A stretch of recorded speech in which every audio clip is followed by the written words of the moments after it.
Pennywise. Bum, bum, bum, bum. Pennywise is a shape-shifting, crazy demon clown guy. Demonic baby animal.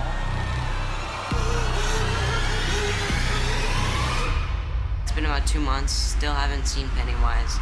Today will be the first day. I see him in like 4 hours. They're gonna put him in the place that we're about to film, and then when we go in there, they're gonna have our first reaction. I'm excited. I'm like really excited. We've only seen him like in a video, but we've never seen him like in real life. I really hope Bill's not method. With how scary this house is and how scary he is, man, it's not gonna be any acting. It's like, it's really gonna be scary.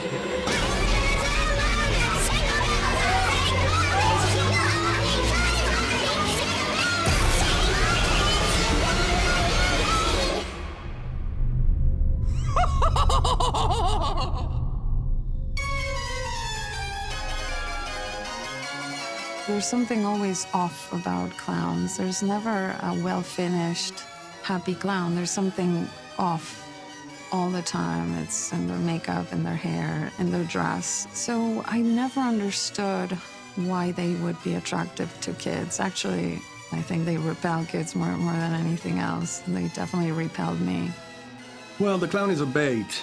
It's an incarnation that basically is designed to attract children because children like clowns, supposedly.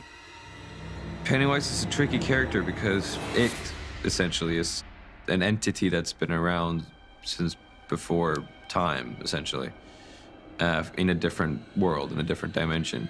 And he comes to Earth and hibernates, and then he's awoken and he starts feeding off of humans, preferably children. And Pennywise is one of his shapes that he takes to kind of lure children in and to feed off of them.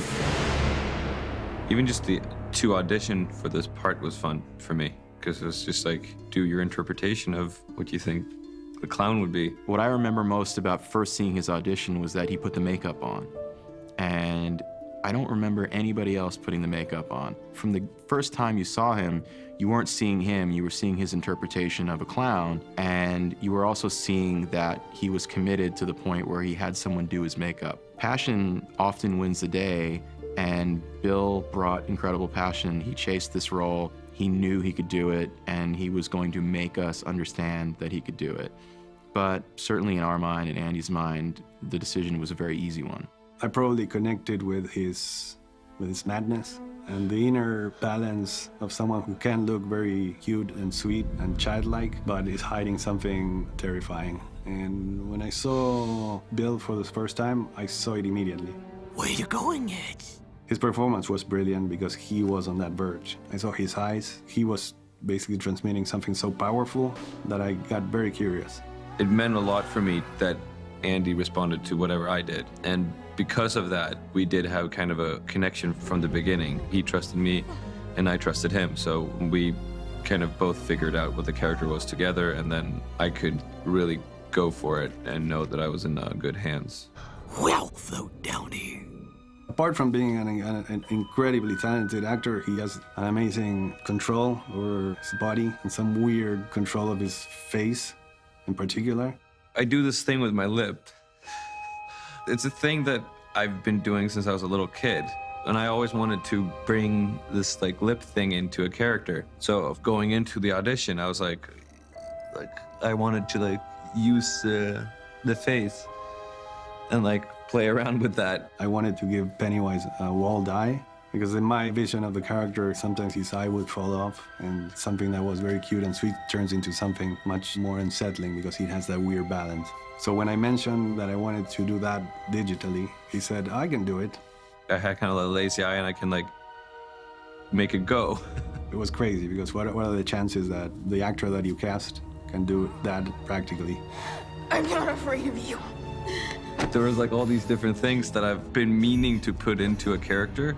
Then this character appeared, and I just kind of put all these things together to make as much of a weird, disturbing performance as possible. Egg boy!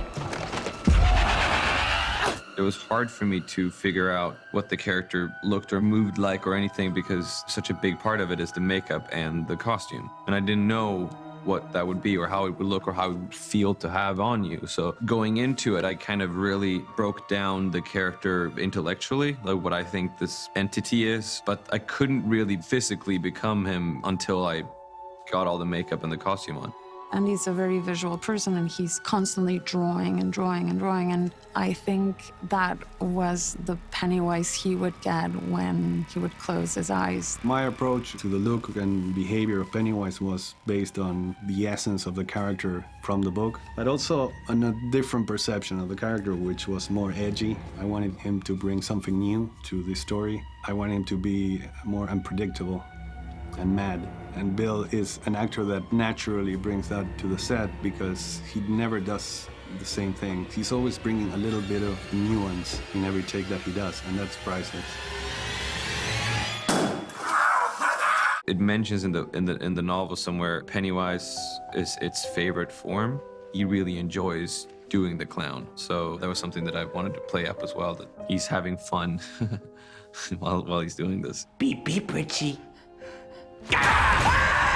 You're playing an entity that's playing a clown. So it's like these kind of steps. And I wanted to get that into the character, that there's kind of glitches almost, that it's not just a clown, it's just something off, something weirder, something even more sinister. I wanted to create this feeling that you never know what's gonna happen when the clown's around.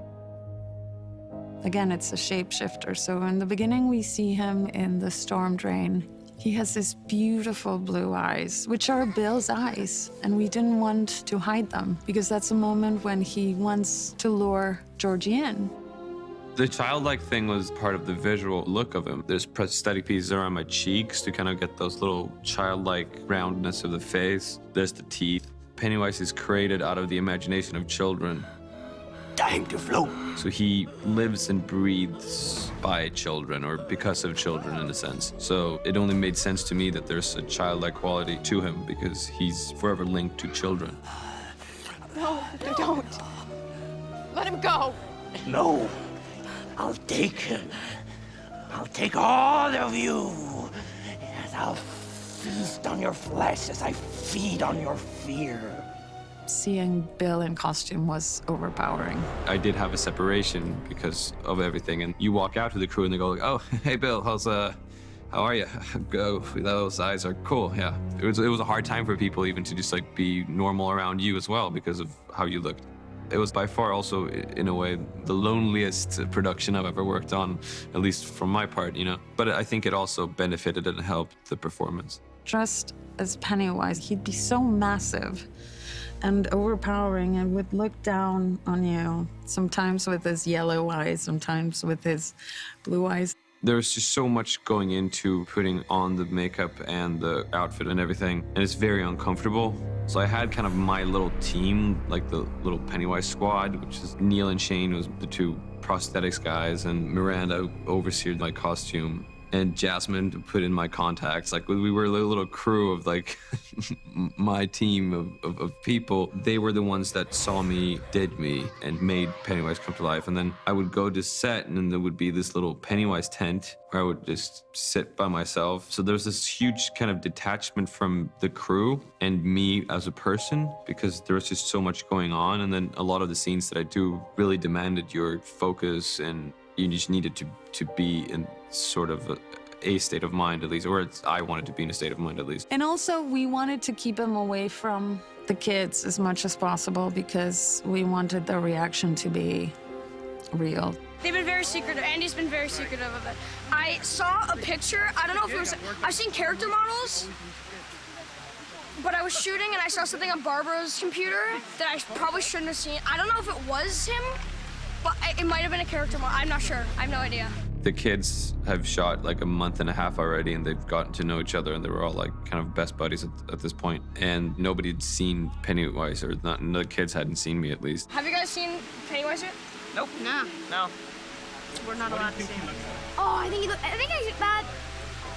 I'm gonna call he has blue hair. I'm gonna say he's. I already think I know. I heard something. I heard one thing. That he has one green eye and one orange eye. He's supposed to look like a mime. Something like a mime. That's the only thing I heard though. from Andy. I wanted to keep the distance between Bill and the kids because I wanted to carry that tension to the set. until the last moment. Of course, it's normally good for one scene, but that one scene was very essential because it was the moment where all the losers confront Pennywise. I think we all also decided mutually that it would be good to see him for the first time and just be freaked out. Because like in my stomach, I was like, oh my God, this is it. This is gonna be great. This is gonna be amazing. And it was, and it was terrifying. If you see Bill like walking into the set, he's like this impulsive 6'4" guy with a giant head and crazy hair and these crazy eyes. And the fact that he kept the distance with the rest of the kids generated another uncomfortableness in them. And I think the tension was very palpable and the scare was real. I'm not real enough for you. He's just so sporadic. You don't know what he's gonna do. You don't know if he's gonna love you, kill you, choke you. It's scary. I don't know what else to say. It's just scary. It wasn't real enough for Georgie. Oh my God. I still haven't seen Bill in real life, like actually as Bill since the table read, which was at the start of June. The first scene I shot was with Jack. I think it's probably one of the, if not the most intense scene in the film in terms of Pennywise and another actor, because it's so in his face. Oh, wow. Yeah, his warm-up routine is insane. Like, he's getting his hair and makeup stuff, he goes, and he just freaks out. It's insane. As soon as it called action, it's on, and it's like me trying to be as kind of horrific as I can, and loud and physical and like all these things. I really get into his face, and he's like crying and like gagging because I'm drooling on him. Tasty, tasty, beautiful fear. Andy has a thing with spit and drool. Like, I don't know what it is that appeals him about spit, but there's something about it that he loves. So I got a lot of drool on me. He's very drooly, and he brought this to the character, and it's a great thing because it's like Pennywise, he gets hungry in the presence of, scared children. So basically, Pennywise is slamming Jack or Eddie against the wall, and they're both so great. I mean, this is the first day or second day with Pennywise, and he's insane. As I'm doing it, I'm like, this is great, but like I can't pull back now because we're rolling, and then a cut, fantastic cut.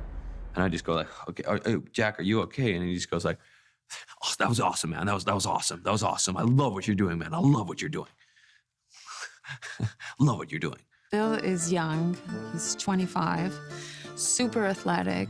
We were shocked at how little stunt work we had to use. He was so physical that we barely needed any of it. I'm all for having a stunt guy doing something that's dangerous. There's so much about some of the fight sequences in the movie where Pennywise's physicality must be Pennywise's physicality, and I wanted to bring my movement and physicality in as much as I could. It was exhausting. We would do the scene, and it's like so much physicality and noise and screaming, and I would messing up my voice, and the kids are like all fighting. And as soon as they said cut, I'm like on the ground, just like just breathing, and like some of the kids walk over. It's like, hey, Bill, you okay, man? You okay? Yeah, it just a second, just let me catch my breath here. I feel bad. I'm hitting Bill really hard. No, I'm not. No, I'm not. I'm hitting him hard to me. For him, it's like a baby tap.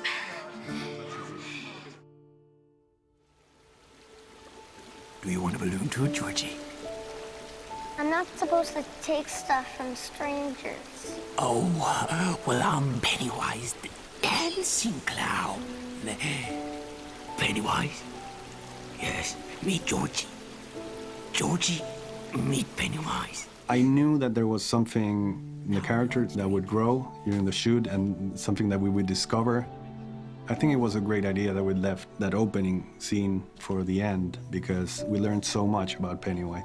By going down that journey, both of us observing what was going on and basically paying attention to that evolution in performance and realizing what worked and what didn't. Can you smell the circus, Georgie? There's peanuts, cotton candy.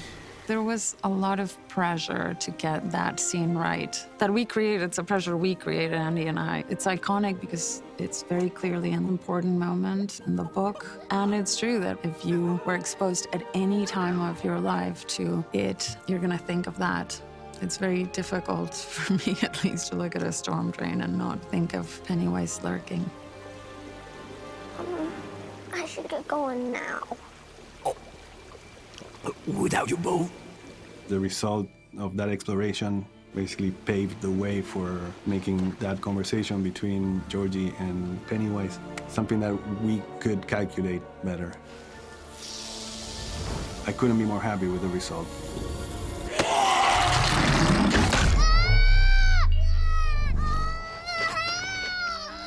I think this is probably the most exhausting character I've ever played. Every scene I'm in this film is just 100% energy at all times. So it wasn't easy at all. When you're creating a character that is unpredictable, you definitely can use versatility in the performance. And that's definitely, if you see the movie, you can notice, you can see how that unpredictability plays, and it plays into the scary. Working with Bill was a real blast. It is different, obviously, like any adaptation should be, but the essence is so much there. And then having someone like Stephen King approving of it, when he saw it, it's the seal of approval that you would want, right? The guy that created the novel thinks the movie did a good job. So I do hope that fans will feel the same way.